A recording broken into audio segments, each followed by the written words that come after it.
Përshëndetje dhe për juve, po ju flasim nga Kuvendi i Republikës së Kosovës, ku kryetari i Kuvendit në detyrë Glauko Njusa ka thirrur në takim partitë politike, në këtë rast partitë shqiptare kanë ardhur në nivel nënkretarësh, nga Partia Demokratike e Kosovës në takim ka ardhur Uran Ismaili, nga Liga Demokratike e Kosovës Duarsa Kica Xhelili, ndërsa nga koalicioni AK-Nisma është Muharrem Nita, i cili është përfaqësuesi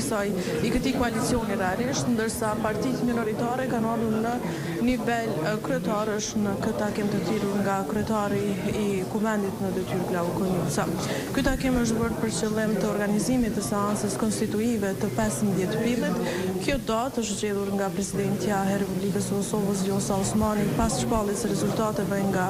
Komisioni Qendror i Zgjedhjeve dhe pritet që të bëhet konstituimi i Kuvendit të Republikës së Kosovës dhe është bërë po ashtu paralajmërim që atë ditë mund të ketë edhe votim të qeverisë së re të Republikës së Kosovës, ndonse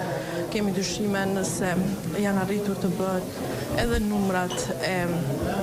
partisë më të madhe realisht Lëvizjes Vendosje, e cila doli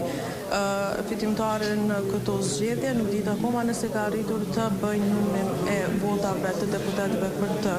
formuar qeverinë. Gjithsesi presim ndryshime apo edhe të reja, sidomos nga konferenca e paralajmëruar nga Lidhja Demokratike e Kosovës në ora 16 që të shohim nëse do ketë aprovim të ftesës për takim apo jo. Gjithsesi ne jemi duke pritur, ka interesim mjaft të madh të mediave për konferencën për media këtu në hollin e Kuvendit dhe për të rejat e